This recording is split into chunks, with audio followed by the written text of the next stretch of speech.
Question number 3 को solve करते हैं। तो क्या दिया हुआ है क्वेश्चन में, if two equal codes of a circle, एक सर्कल दिया हुआ है और उसके अंदर दो इक्वल कोड बने हुए हैं। इस तरीके से जैसा आप यहाँ पे देख रहे हैं, एक सर्कल है और दो कोड बने हुए हैं और दोनों कोड सर्कल के अंदर ही एक दूसरे को इंटरसेक्ट कर रहे हैं। Prove that the line joining the point of intersection to the centre makes equal angles with the code.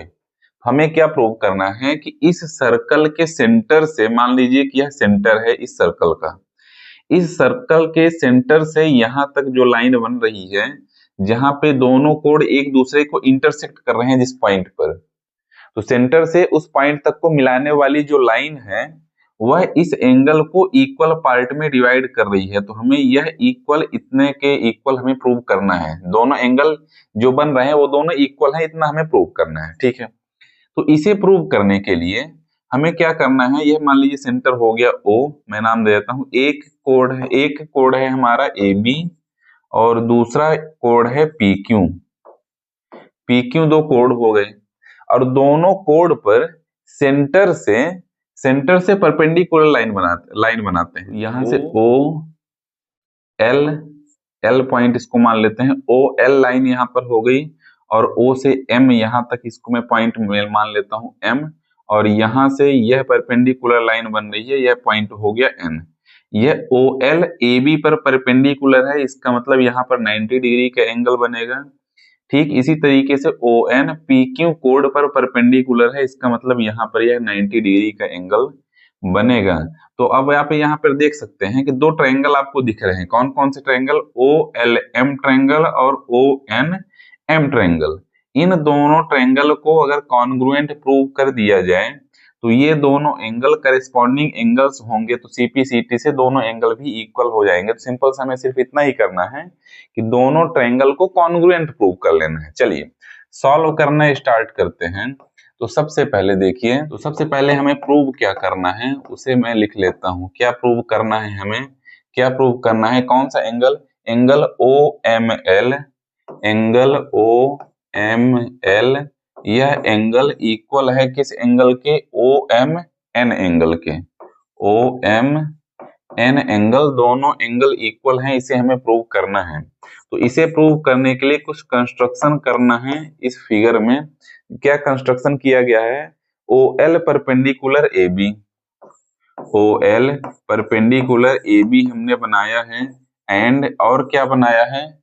ON perpendicular PQ, ON perpendicular PQ यह हमने बनाया है।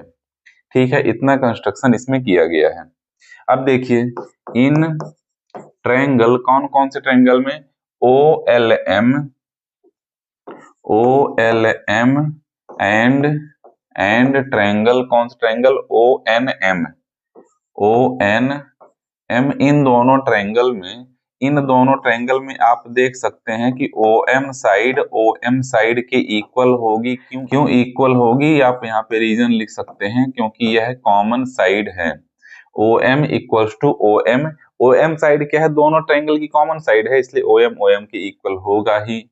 और एंगल OLM यह इक्वल हो जाएगा एंगल ONM के। एंगल ONM, ये दोनों एंगल इक्वल हो जाएंगे। क्यों इक्वल हो जाएंगे? बोथ 90 डिग्री, दोनों 90 डिग्री के एंगल हैं। यहाँ पे हमने परपेंडिकुलर जो लाइन बनाई है तो यह 90 डिग्री के एंगल बना रहे हैं। ठीक है, और क्या इसमें इक्वल हो जाएगा? OL साइड इक्वल हो जाएगी ON साइड के। यह क्यों इक्वल होगी? OL साइड ON साइड के क्यों इक्वल होगी? तो आप इंट्रोडक्शन पार्ट वीडियो में आपने पढ़ा है कि अगर एक ही सर्कल में दो कोड इक्वल दिए हुए हैं तो दोनों कोड सेंटर से सेम डिस्टेंस पर होंगे। दोनों कोड अगर इक्वल है एक ही सर्कल में तो सेंटर से सेम डिस्टेंस पर होंगे। तो यहाँ पे रीजन हम लिख सकते हैं, कोड तक सेंटर से जो डिस्टेंस है, अगर दोनों कोड इक्वल हैं तो सेम डिस्टेंस पर होंगे, इसलिए OL और ON दोनों इक्वल हो जाएंगे। तो अब यहाँ पे देख सकते हैं कि एक एंगल इक्वल है और वह 90 डिग्री के एंगल है। ट्रायंगल में देखिए 90 डिग्री का एक एंगल इक्वल है दोनों ट्रायंगल में, और 90 डिग्री के सामने वाली साइड जो OM है दोनों के लिए तो हाइपोटेनस है, और एक साइड इक्वल है, यानी राइट एंगल साइड रूल लगेगा दोनों के कॉन्ग्रुएंसी में, क्योंकि राइट एंगल है और हाइपोटेनस इक्वल है और एक ट्रायंगल की साइड इक्वल है। तो यहाँ पे हम बोल सकते हैं देन ट्रायंगल OLM यह कॉन्ग्रुएंट हो जाएगा, OLM ट्रायंगल कॉन्ग्रुएंट हो जाएगा ट्रायंगल ONM से। क्यों?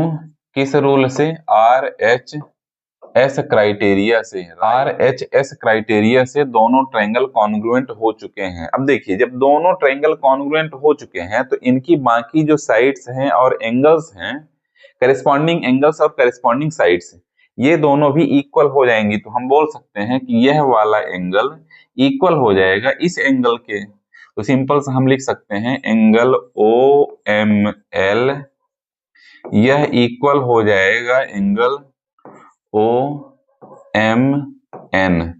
OML एंगल OMN एंगल ये दोनों इक्वल हो जाएंगे। किस रूल से इक्वल हो जाएंगे? CP/CT के रूल से दोनों एंगल इक्वल हो जाएंगे। तो यही हमें प्रूव करना था, यही हमें इस क्वेश्चन में प्रूव करना था। तो इसी के साथ क्वेश्चन नंबर 3 हो जाता है समाप्त। चलते हैं अगले नंबर के क्वेश्चन में।